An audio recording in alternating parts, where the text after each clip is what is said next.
First line நேயர்களுக்கு வணக்கம். நம்ம ரொம்ப சீரியஸான ஒரு இஷ்யூவை நம்ம பார்க்க போகிறோம். அது என்ன அப்படின்னு பார்த்தீங்கன்னா, பிரபாகரன் அவருடைய மறைவு. அவர் உயிரோடு இருக்கிறார் என்று கடந்த வருடம் கிட்டத்தட்ட ஒரு வருடத்துக்கு மேலே 2 வருஷம் ஆச்சு அறிவித்தவர் நெடுமாறன். திடீரென அவர் உயிரோடு இருக்கிறார்னு அறிவிக்கப்பட்டது. திடீர்னு ஒரு இதை கிளப்பி விட்டாங்க. என்ன அப்படின்னு பார்த்தீங்கன்னா, பிரபாகரன் மகள் உயிரோடு இருக்கிறான்னு கிளப்பி விட்டாங்க. இது ரெண்டையும் அடித்து நொறுக்கி உலக அளவில் தெரித்து ஓட விட்டது நம்ம மட்டும்தான். நம்ம தான் ஃபஸ்ட்டு அதை பண்ணது. துவாரகா உயிரோடு இருக்காங்கன்னு சொல்லி ஒரு 2ஆம் திருமணம் செய்து பாவப்பட்ட ஜீவன். அது எங்கேயோ போய் மலேசியாவில் ஒருத்தனை கல்யாணம் பண்ணிச்சா அது கொஞ்சம் பட்டோடப்பமாக வாழணும்னு ஆசைப்பட்ட ஒரு பார்ட்டி. அது போய் அங்கே போய் சிக்கி சீரழிஞ்சிச்சு. அதுக்கப்புறம் அந்த புருஷனை கழட்டி விட்டு எங்கேயோ கனடாலேயோ எங்கேயோ போய் ஒளிஞ்சிருந்துச்சு. அங்கேயே எவனோ ஒருத்தன் இதை டேக் ஓவர் பண்ணி இந்த சினிமாவில் மிரட்டுற மாதிரி, நீ இப்படிலாம் சொன்ன அப்படின்னா உன்னை நான் காப்பாற்றுவேன், இல்லைன்னா உன்னை காலி பண்ணிடுவேன்ற மாதிரி அவளை மிரட்டி, அதுக்கப்புறம் அந்த பொண்ணு நான் தான் துவாரகா உயிரோடு இருக்கேன்ற மாதிரி வீழா விட்டு, இதை பலரும் ஆதரித்து பல ஆகாவலிகள் இதுதான் துவாரகா தலைவரோட மகள் அப்படின்லாம் சொல்லி இங்கே உள்ள வயதான பாவம் அவர்கள் வயதானவர்கள் அவர்களை குறை சொல்கிறதுக்கு ஒன்றும் இல்லை, உணர்வுபூர்வமாக பொங்கிட்டாங்கன்னு வடிவேல் காமெடியில் சொல்லுவாங்க. ஏன் ரொம்ப பொங்குறாருன்னா, காலைல பொங்கல் சாப்பிட்டார் அப்படின்ற மாதிரி சில பேர், சில மூத்த அரசியல்வாதிகள்லாம் உணர்ச்சி வசப்பட்டு பொங்குனாங்க, இவர் தான் துவாரகா அப்படின்ட்டு. அப்புறம் பார்த்தா மூஞ்சில் கரிய பூசணமாச்சு. பல ஈழ ஆதரவாளர்கள்லாம் புரியாமல் அங்கே என்ன நடக்குதுன்னே தெரியாமல் அள்ளி விட்டாங்க. அதுக்கப்புறம் நம்ம ஐடி கார்டெல்லாம் ரிலீஸ் பண்ணோம் அங்கே உள்ள சகோதரர்கள் மூலமாக. இந்த பெண் யார், இவருடைய பேர் என்ன, இவருடைய பூர்வீகம் என்ன, எங்கே இருக்கிறார், இவர் எதற்காக இதற்கு பயன்படுத்தப்பட்டார், எதற்காக துவாரகாவாக நடிக்க வைக்கப்பட்டார், யார் நடிக்க வைத்தது, இவர் எதற்காக இதை செய்தார்லாம் நம்ம அதை வெட்ட வெளிச்சம் போட்டு அதை உடச்சி நொறுக்கி காலி போட்டோம். ஏன்னா அதை வச்சு பல கோடி ரூபா சம்பாதிப்பதற்கு பிளான் பண்ணியிருந்தது ஒரு திருட்டு கும்பல், இலங்கையை சேர்ந்த ஒரு திருட்டு கும்பல். இப்போ இன்னொரு பக்கம் பார்த்தீங்க அப்படின்னா, இலங்கை விவகாரத்தை வைத்து, இலங்கையில் நடந்த போரை வைத்து ஒரு பெரிய அளவில் இன்றைக்கு வரைக்கும் ஒரு லாபியும் பணப்புழக்கமும் நடந்து கொண்டிருக்கிறது உலகம் முழுவதும் பரவி இருக்கக்கூடிய ஈழத்தமிழர்கள். என்ன அப்படின்னு பார்த்தீங்கன்னா, அவர்கள் அப்பாவிகள். அவர்கள் போர்க்காலத்தில் தெரிஞ்சோ தெரியாமலே உயிர் பிழைப்பதற்காக குடும்பத்துடனோ தனியாக தப்பி அதுக்கப்புறம் இங்கே சம்பாரித்து ஓரளவுக்கு செட்டிலான ஆட்கள் ஏற்கனவே இலங்கையை விட நல்ல நிலையில் தான் இருப்பாங்க. ஏன்னா அங்கே டாலர்லேயும் ஈரோலையும் சம்பளம் வர்றதுனால நிச்சயமாக வயிறார சாப்பிட்டு வீடு வாசலோடு இருக்காங்க. பலர் கோடீஸ்வரர்களாக, பலர் மல்டி மில்லியனர்ஸாக இருக்காங்க. இதெல்லாம் வேறு விஷயம், நம்ம லைக்கா உட்பட. சரியா? இப்படி இருப்பவர்கள் என்ன பண்ணுறாங்கன்னா, இதில் சில பாவப்பட்ட ஜீவன்கள், விவரம் தெரியாதவர்கள் என்ன பண்ணுறாங்கன்னா, நம்ம ஊர், நம்ம அந்த போரை விட்டு வந்து விட்டோம், நமக்காக போராடியவர்கள் அங்கே எவ்வளோ கஷ்டப்பட்டாங்க, அவர்களுக்கு எதாவது நிதி கொடுக்கணும், அவர்களை பற்றி பேசுபவர்களுக்கு நிதி கொடுக்கணும், அவர்களை பற்றி பேசிக்கொண்டு அரசியல் நடத்தக்கூடிய சிலருக்கு நிதி வழங்கி கொண்டிருப்பாங்க. அதெல்லாம் உங்களுக்கு தெரியும். ஸோ அந்த வகையில் இப்படி இருக்கிற இளிச்சவாயர்களை ஏமாற்றி அவர்களிடம் பணம் பறித்து பெரிய வசதியான வாழ்க்கையை வாழக்கூடிய சூழலில் புதுசாக இந்த ஈழப்போர் குறித்து பல கண்டுபிடிப்புகளை கண்டுபிடிச்சு ஆட்டையை போடுறது. பிரபாகரனுக்கு உடம்பு சரியில்லை, அவருக்கு சுகர் இன்னும் உயிரோடு தான் இருக்கார் அப்படின்னு சொல்லி மருந்து வாங்க கூட காசு இல்லைன்னு என்ற புலம்புனார்னு ஒரு லூசு சொன்னான். அவன் பார்த்தா அவன் பல இடத்துல பாவப்பட்டு வசூல் பண்ணி ஏகப்பட்ட பேரை ஏமாற்றிவிட்டான். இப்படி ஒன்று. அதுக்கப்புறம் சாமியார்கள் என்ற போர்வையில், ஏன்னா இந்த லைக்கா நிறுவனத்தை கூட சேர்ந்து லண்டனில் வச்சு பல பெண்களை நாசப்படுத்திருக்கான் ஒரு சாமியார். அப்போ ஜெயிலில் இருக்கான். இப்போ அவன் லைக்கா உள்குத்தோடு சேர்ந்துருந்தவன். ஸோ இப்படி பல ரூபங்களில் ஈழத்தமிழர்கள், அப்பாவி ஈழத்தமிழர்கள் ஏற்கனவே அங்கே போரால் பாதிக்கப்பட்டு கஷ்டப்பட்டு நொந்து நூலாகி நாடு விட்டு நாடு கஷ்டப்பட்டவர்களே அங்கும் ஏமாற்றக்கூடிய கும்பல்கள் ஒவ்வொரு பிரிவாக இயங்கி கொண்டு தான் இருக்கிறது. இந்த நிலையில் தான் என்ன ஆகுதுன்னா, பிரபாகரன் உயிரோடு இருக்கிறார்னு ஒரு விஷயத்தை கிளப்பி விடுகிறார்கள் ஒரு உளவுத்துறை. அது என்னன்றது நீங்களே புரிஞ்சுங்க.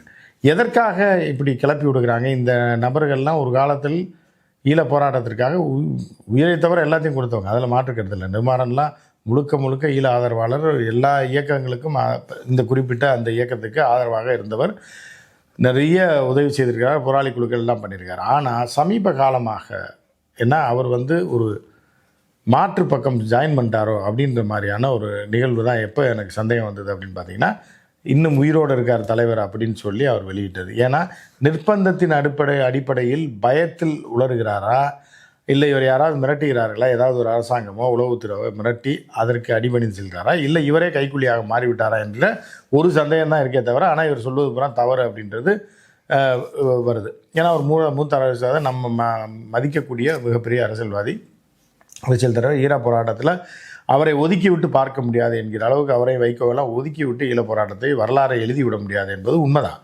ஆனால் தற்போது இவர்கள் வேறு ரூபத்துக்கு மாறிவிட்டார்கள்ன்றது இவர்களுடைய செயல்பாடுகளை வைத்தும் இவர்களை பயன்படுத்துவதை வைத்தும் தெரியுது. ஏன்னா எதற்காக இதை நம்ம இப்போ இழுக்கிறோம் அப்படின்னா, வெங்கையா நாயுடு விஐடி கல்லூரியில் வைத்து நேற்று முன்தினம் என்ன பண்ணியிருக்காரு அப்படின்னு பார்த்தீங்கன்னா, இவருக்கு ஒரு விருது கொடுத்துருக்காரு. ஸோ வெங்கையா நாயுடு விருது கொடுக்கக்கூடாதா? அவர் முன்னாள் துணை ஜனாதிபதி தானே அப்படின்னு நீங்கள் கேட்கலாம். வெங்கையா நாயுடு எதற்கு நெடுமாறனுக்கு விருது கொடுக்க வேண்டும் அப்படின்றது மட்டும் இல்லாமல், அவர் துணை ஜனாதிபதி மட்டும் இல்லை, மத்திய அரசுக்கும் தென் தமிழகத்தில் தென் நாட்டிற்கு குறிப்பாக ஆந்திரா தமிழ்நாட்டுக்கும் ஒரு ஏஜெண்ட்டாக செயல்பட்டவர் தான் வெங்கையா நாயுடு. ஏன்னா இங்கேயே கடந்தவர் ஜெயலலிதா காலகட்டத்தில் அவர் மகன் வந்து இங்கே சென்னையில் வந்து ஒரு பெரிய நிறுவனம் வச்சுருக்காங்க. அதற்கு நிதி உதவியை அதுக்கெல்லாம் ஜெயலலிதா சந்திக்க பல நாள் ஜெயலலிதா பார்ப்பது காத்து கிடந்த ஒரு நபர் தான் அவர். ஜெயலலிதா மறைவுக்கு பிறகு அவர் என்ன செஞ்சார்னு அரசியல் தெரிஞ்சவங்களுக்கு பூரா தெரியும். எல்லாரும் வைத்த விமர்சனம் என்னென்னா, ஜெயலலிதாக்கு எங்கெல்லாம் சொத்து இருக்குது, என்ன இருக்குது, எல்லா தகவல்களையும் டெல்லிக்கு சொன்னது இங்கேருந்து ஏஜெண்டாக செயல்பட்டவர் வெங்கையா நாயுடு அப்படின்றது அரசியல் தெரிந்தவர்களுக்கு தெரியும்னு சொல்லி யார் சொல்கிறாங்க? எதிர்க்கட்சிகள், ஆளுங்கட்சி எல்லாருக்குமே தெரியும் வெங்கையா நாயுடோட ரோல் என்னன்னு. அதற்கு பிரதிகாரமாக தான் அவருக்கு வந்து துணை ஜனாதிபதி பதவி வழங்கப்பட்டதுன்றது அந்த காலத்தில் பேசப்பட்டது.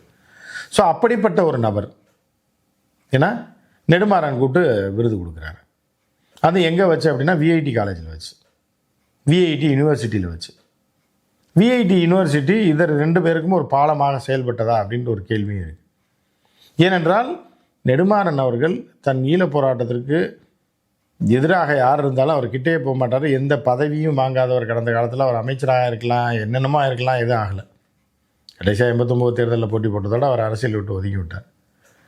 அப்படிப்பட்டவர் வந்து என்ன எதற்காக எதற்கு ஒரு முறை இவர் வந்து புடா சட்டத்தில் இருந்துட்டு வெளியில் வரும்போது கலைஞர் அவரை போய் அழைத்து அவர் கையில் திமுக கொடி கொடுத்தோன்னா டப்புன்னு பிடிங்கி கையிலே கொடுத்துட்டார். அப்போ கலைஞர் அவரை ஆதரித்து வெளியே வருவதற்கு உதவி செய்திருந்தாலும் திமுக கொடியை கொடுத்தப்போ அதை தூக்கி போட்ட நெடுமாறன் இப்போ எப்படி பாஜகவுடைய ஏஜெண்டாக தென் மாநிலத்துக்கு எல்லாம் ஒரு இதாக மத்திய அரசுக்கும் இதாக செயல்படக்கூடிய வெங்கையா நாயுடு ஒரு கொடுக்குறாரு. அதற்கு ஏற்பாடு விஐடி யூனிவர்சிட்டி செய்து அதற்கு இவர் போகிறாரு. அப்படிங்கும்போது இதுக்குள்ளே உள்ள உள்கூத்தை நீங்கள் புரிஞ்சுங்க.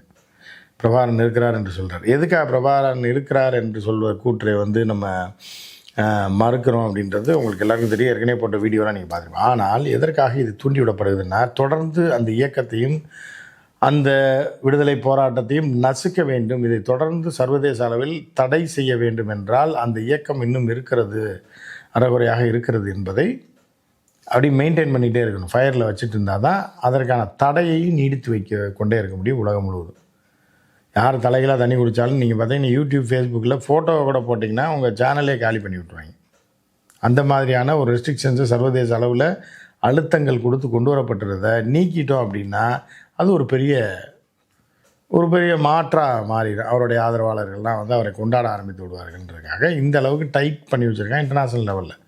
அதற்கு இவர்களெல்லாம் உறுதுணையாக இருக்கிறார்கள் என்பதில் மாற்று கருத்தே கிடையாது. அதுக்காக தான் இந்த விருது அவருக்கு வழங்கப்பட்டிருக்கு, நெடுமாறன் அவர்களுக்கு அப்படின்றத நாம் குற்றச்சாட்டாக வைக்கிறோம். ஏன்னா என்ன விருது இதுன்னா மத்திய தேசிய விருதாக கொடுத்துட்டாங்க. ஏதோ ஒரு யூனிவர்சிட்டியில் கூப்பிட்றாங்க, அங்கே எதுக்கு வைங்க. இப்போ ஜி விஸ்வநாதன் அவர்கள் வந்து ஒரு மிகப்பெரிய ஒரு அறிஞர். அவர் அண்ணா காலத்தில் எம்பியாக இருந்தவர், அமைச்சராக இருந்தவர். அதெல்லாம் ஃபெமிலியராக இல்லை, அரசியல் அவர் ஃபெமிலியராக இல்லைன்னா கூட சர்வதேச அளவில் இந்த பல்கலைக்கழகத்தை ஒரு சர்வதேசம் தரம் வாய்ந்த பல்கலைக்கழகமாக இந்தியாவில் ஐஐடிகளுக்கு அடுத்து விஐடி இருக்குது. 9வது இடம் 10வது இடத்துல இருக்குது. நம்பர் 1 தனியார் நிறுவனமாக இருக்குது. அவர் கொடுத்துருந்தா கூட பரவாயில்ல, சரி நண்பர்ன்ற முறையில், ஈழ ஆதரவாளர் என்ற முறையிலையும் தமிழர்கள் மீது பற்றுள்ளவர் ஜி விஸ்வநாதன் அவர் கொடுத்தார், ஒரு விருது அவர் வாங்கிக்கலான்னு வைக்கலாம். ஆனால் சம்மந்தமே இல்லாமல் அந்த யூனிவர்சிட்டியில் வச்சு வெங்கையா நாயுடு வந்து கொடுக்க வேண்டிய அவசியம் என்ன, ஏன் வேறு யாரும் கூப்பிட்டுருக்கக்கூடாதா? அப்படிங்கும்போது தான் இவர்களுடைய உள்குத்து என்னன்றதை நீங்கள் புரிஞ்சுக்குங்க அப்படின்றதுக்காக தான் இந்த தகவலை நம்ம தெரிவிக்கிறோம். இன்னும் ஒரு குரூப் என்ன பண்ணுறாங்கன்னா, அவர் இறந்த தேதி இருக்குல்ல அதை மாற்றி வச்சிடுறாங்க. சரியா? மாற்றி வச்சுட்டு 18ன்றான், ஒருத்தன் 17ன்றான், ஒருத்தன் 19ன்றான், ஆளுக்கு ஒரு கதையை விட்டுட்டு சம்பாரிச்சிட்டு இருக்காங்க. இது ஒரு பக்கம் ஓடிக்கிட்டு இருக்கு. சரியா? ஸோ இப்படி இருக்கும்போது என்ன ஆகுது அப்படின்னா, அவருடைய நினைவுகளை அழிக்க வேண்டும், நினைவு தினமாக அனுஷ்டிக்கக்கூடாது அப்படின்னு ஒரு குரூப்பு தனியாக இது பண்ணிட்டுருக்கேன். அதனால் டேட்டா மாற்றி கீற்றி வச்சு இது பண்ணி அவரை பற்றிய புகழை மறைக்க, அவருடைய வரலாற்றை மறைப்பதற்கு சிலர் ஈடுபட்டுருக்காங்க. அதுக்கு ஒரு பெரிய அமௌண்ட்டு வேறு இடத்துலேருந்து வந்துகிட்டு இருக்குது. அது என்னன்றதை நான் ஓப்பனாக சொல்ல முடியாது.